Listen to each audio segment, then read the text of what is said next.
Hi guys, and welcome back to the first part of a mini-series I'll be working on. Today we'll be redesigning my persona. I designed her back in January, so I haven't had her for that long, but I regret going in the direction I did. I still think she looks really cute, but this just isn't it. So for the new version, I'll be much more stubborn with the vibes I want and certain colors I want to use. Last time I ended up making a lot of compromises I didn't really like in the end. After finishing the design, I plan to make a VTuber model. I'll be doing that in a different video or videos, since the designing and drawing and rigging of the model will be a lot of work and I'll need to do a lot of research for that.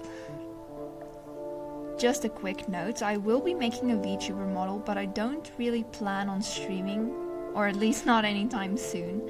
I just want to throw that in here since I know a lot of people heavily associate them with only streaming. I just want to use a more complex form of expression in my videos and really just want the ultimate self-insert with some fun lore. But that's enough of me just talking. Let's get into talking about the new persona. The first thing I dislike about my current design is the vibe I ended up with. I've had it in my head for years that any representation of me needs to be a pirate. I love pirates as a concept so much, both the more bloody reality and the more fantastical ways some media portrays them. The reason I didn't give my persona that originally is because I couldn't come up with something I liked that looked piratey. It either didn't give off the right vibes or it just didn't look nice at all. Another thing I have absolutely needed in the design this whole time is the Oni horns. I do have them for my current design and will be keeping them for this design as well. I even had them in a design I drew that never went anywhere back in 2022. I was even so close to finishing the art for the model, but then just stopped for some reason. I want to keep the sort of Hime cut going though that I had in that design. I will probably just try to make it a little rounder to make the design look friendlier and softer. The last thing I'll definitely be needing in this design is a deep dark red for the hair. I don't have too big a reason for that, I just think it looks cool. I've always tended to gravitate towards characters with red hair or red as their main color. I even tend to want to customize my characters in games with that deep red hair. I think it all started when I first watched Fairy Tail and developed an obsession with Urza at that time. Now that we have our points and a lot of sketches, we can get into the more finished ideas for the design. This part will be my last few designs before deciding on the final one, or few, maybe. I decided to get out 4 designs in this lineup. Even if some of the parts of outfits combine in a way that doesn't necessarily go well together, I can always combine them in a better way when I get into the more finalized design. I used the base body I made during the brainstorming from the previous part. I did trace over my current persona design's turnaround to get this base body and adjusted some parts of it. I did make the body a lot more curvy this time. For the first design in the lineup, I started with the hair. I tried a few different things before going with the braids from the other sketches. I just copied that line art in to trace it. I think the braids look very cute and are a strong contender for the final design. Of course, a pirate needs her hat. I think that's why I struggled in previous designs. I refused to give her a hat. I will make it removable in this case if I do go with it. I gave this design a sort of capelet that repeats the curve that goes into a sharp point that the hat creates in the silhouette. I haven't worried much about the silhouettes in any character designs I've created in the past, but I really do want to get better with that. Well, that and the repetition of shapes in a design. I focus on these concepts for the first design especially. I got a little sidetracked and started drawing on the next body for a while. I wanted to reimagine that first outfit if she were more casual, so without the little cloak, corset and hat. I did undo everything because it's strayed too far from being piratey. I gave her some nice poofy shorts to break the sharpness in the silhouette. It makes her look much softer, which I think is good. I think a friendlier design in this case lends itself more towards its purpose. I continued playing around with the bandages I have in my current design and in other sketches. I want to keep them. In this case, I want the bandages to look dirty and as if she was under the sea for a very long time.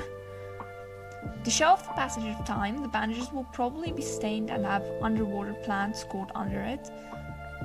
I think this first design ended up amazing, but I still wanted to try others before making the big decision. The second design does feel very different, but I think it turned out pretty good too. This design has her hair loose and still about the same length. I drew the shirt to have one sleeve only. I adore the asymmetry. This design has a hat too, but a much more rounded one to fit together with the other shapes in the design. I tried to go for longer pants in this design. I had a vision of something like tight leather pants but couldn't figure anything out. She ended up wearing shorts again, but I saw some nice boots that I liked very much and added to the design. I gave her the bandages in this design again to bring some balance back. Overall, I like this design a lot. I started with the hair again with the third design. I gave her some hair horns just above the ears. I don't know what else to call them. And I thought that maybe the lock of hair over her bangs in the second design could be an ahoge that is pressed flat by the hat. I wanted to use the last two designs to figure out what she looked like without her hat. I was starting to run out of ideas for outfits at this point. I tried making a dress with a more low-cut version of the top in the second design and added a corset over it. I gave her a tight-fitting shirt similar to my current design's one. She has some plain ankle boots that I wanted to try. They look way too plain though for the final design. Overall, I like this design's hair and dress. I don't think the dress is what I want for the final or main design, but those hair horns and the hoge are so tempting. Going into the last design, I was seriously out of ideas. It turned out pretty plain and ugly, so I don't really have anything to say about it. I took some time to combine the parts I liked in different designs by tracing and erasing certain parts. It wasn't a lot of adjusting since there wasn't much that I wanted to mix together. I also took some time to come up with variants for the first outfit since I thought of having the cloak and hat be removable. After playing around with those, I moved on to colors. The first design made it very hard to have enough clear tonal variation around the head. I usually check this by adding a filter over the layers to remove the saturation. As you can see, there are a lot of different planes touching each other around the face and hair. This made it hard to come up with different colors to fit into the areas. I wanted to keep the color palette limited while still having the design look colorful and interesting. The rule I set for myself at first was no more than 2 bright colors and 4 more neutral colors or desaturated colors. This rule didn't stay to the end at all. I was set on going for complementary colors for the brighter colors. This meant the red I want to use in the hair and the color opposite to it on the color wheel, which is a turquoisey green color that kind of reminds me of Venti. I quickly tried to play around with extra colors, even if only slightly. I tried shifting it more towards the blue, which suits her hair and theme quite nicely. I felt the colors were looking good, but it felt a little plain or just off. I kept playing around for a while. Things even got a little messy. I started coloring over the drawing with other colors to test things out. I also had a few layers over everything, like a layer to adjust certain areas' hues and saturation, and a very faint multiply layer to try to pull the different colors together. At this point, I just decided to go into the character sheet and try to finalize the colors afterwards. Maybe I'd have some more luck then. I combined the parts of different designs that I liked. I pretty much made up my mind with the hair at this point. I combined the braids with the hair horns and the ahoge. I was going to go with the first outfit I had in the lineup, but decided to go with the second one. I thought rigging the model in the end might be easier if I didn't go with the cloak. I wasn't able to make the design look good and piratey without the cloak anyway, so it might have been for the best to drop that design. I might still use it for artworks and other assets though. I ended up settling on a pink color combination, similar to the one I had used before. I just made some slight adjustments to the colors, but it worked out perfectly. From the start I would have loved to have pink in the design, since it is one of my favorite colors alongside red. I didn't think it would fit in, so I didn't try it from the start, but wow, I was proven wrong. I really like how this looks. I moved on to rendering a zoomed in version of her eyes. There wouldn't be nearly enough details to reference on the full character, but I think the eyes came out gorgeous. I did forget to put down the different colors I use in them, so I just color picked from the finished eye and hoped for the best. I have used those colors after the fact and I think they're close enough, but you guys will only see that in the next video in the series. I didn't render that part of the face in any way I usually do, but I think it turned out great. I might try to incorporate the things I did into future artworks if I remotely remember what I did. After finishing up those beautiful eyes and the rest of the turnaround, I moved on to a little pair of hands, since they aren't very detailed or visible on the full body. I thought it might be a good opportunity to draw them separately and fill up some space on the sheet.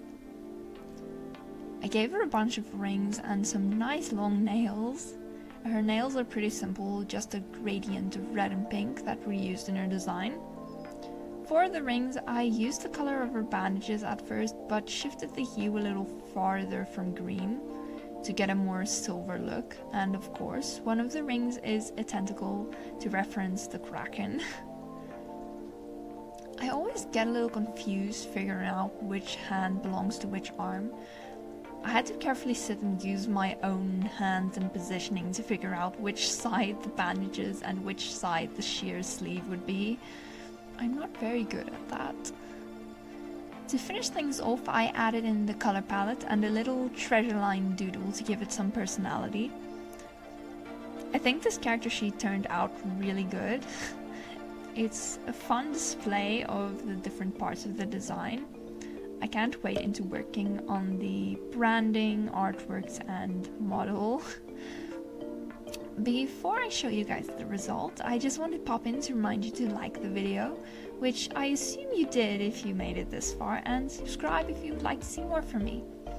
I also have another version of the sheet that I won't be showing you guys just yet, because it has a username I'm thinking of changing to when I switch over to the new model or persona.